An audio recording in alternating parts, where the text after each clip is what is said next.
Olá, tudo bem? Mais um dia de cumprimentos de mandados de busca e apreensão pela Polícia Federal. Dessa vez, os alvos são suspeitos de envolvimento em disseminação de fake news. Entre eles, o ex-deputado e aliado do presidente Jair Bolsonaro, Roberto Jefferson. E o Superior Tribunal de Justiça julga hoje a federalização do assassinato, daquele caso do assassinato da vereadora Marielle Franco e também do motorista dela, Anderson Gomes. Eu te conto tudo isso e muito mais no resumo de notícias desta quarta-feira, dia 27 de maio. É só você curtir, compartilhar esse vídeo com seus amigos, com seus familiares e se inscrever aqui no meu canal. E venha ficar bem informado comigo.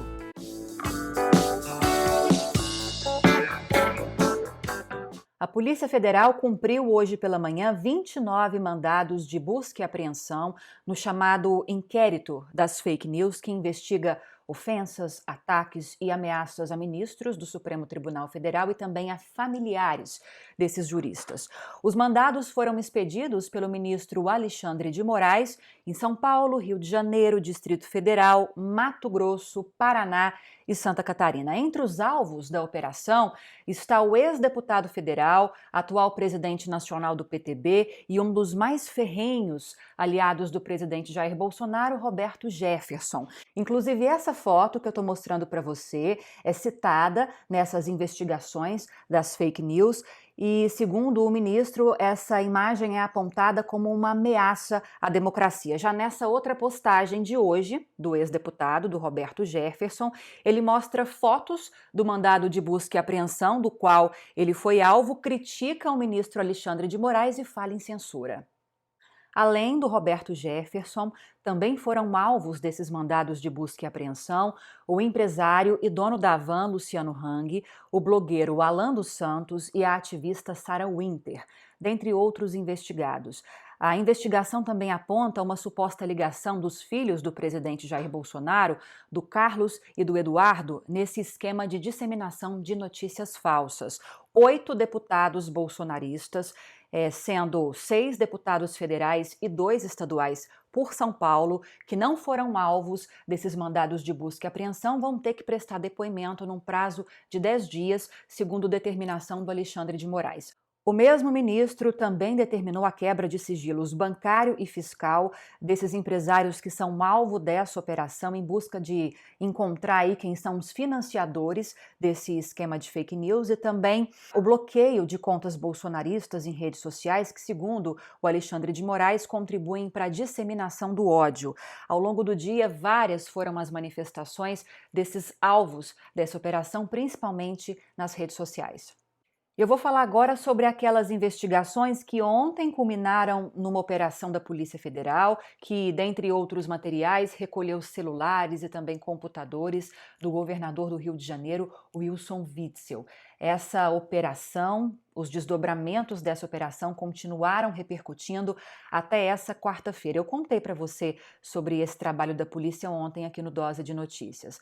Bom, hoje, na manhã de quarta-feira, o Superior Tribunal de Justiça pediu ao Ministério Público Federal que apurasse esse suposto vazamento de informações da polícia em relação a essa operação. Por quê? Porque na véspera, o próprio governador tinha mencionado isso ontem.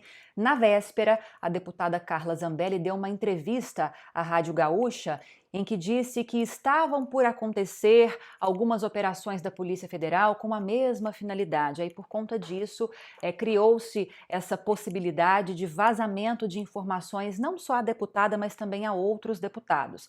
Por isso, esse pedido de abertura aí de investigação, de apuração desse suposto vazamento de informações, esse pedido feito pelo Superior Tribunal de Justiça.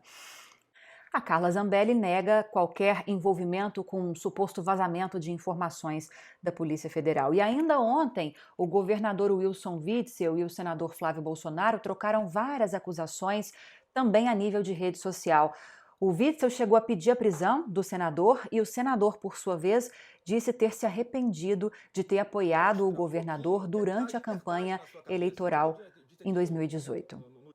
Voltando ao Superior Tribunal de Justiça, os ministros realizam hoje o julgamento do pedido da antiga Procuradora-Geral da República, a Raquel Dodge, um pedido feito no ano passado, para federalização do caso do assassinato da vereadora Marielle Franco e do motorista dela, Anderson Gomes.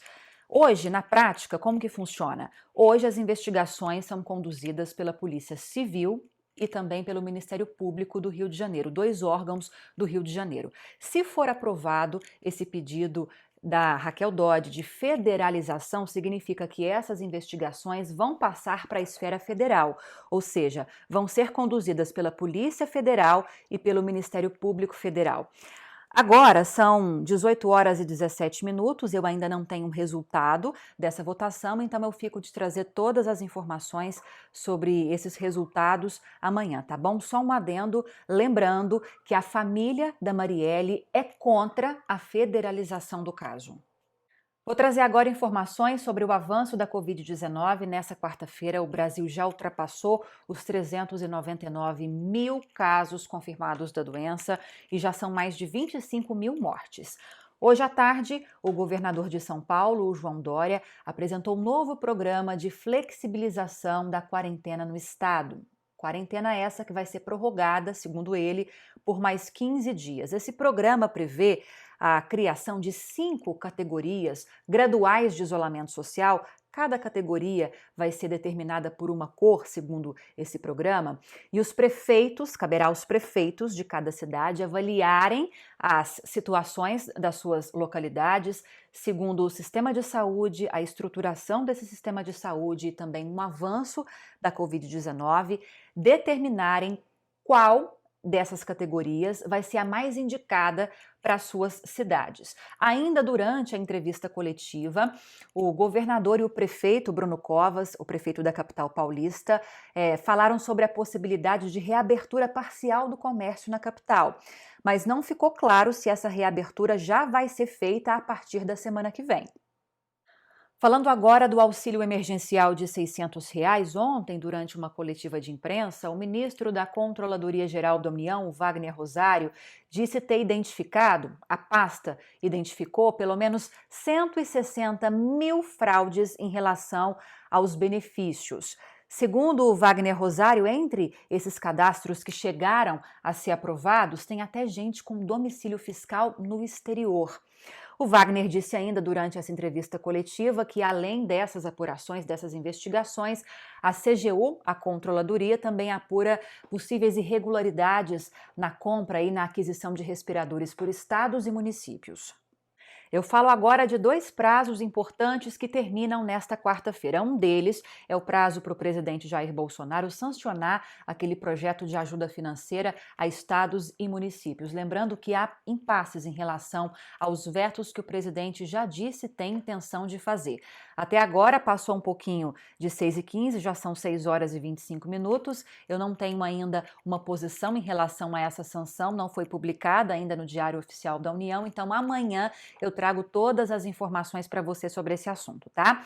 E outro prazo que chega ao fim nessa quarta-feira é o de inscrição para o Enem, para o Exame Nacional do Ensino Médio. Então, se você, candidato, ainda não se inscreveu, você tem até às 23 horas e 59 minutos de hoje para se inscrever. Lembrando que a taxa de inscrição, esse prazo não mudou, o pagamento pode ser feito até amanhã, dia 28 de maio, quinta-feira. Atenção, candidatos, para não perderem o prazo.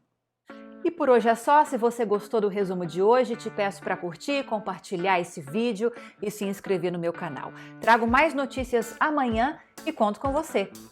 Um beijo e até lá!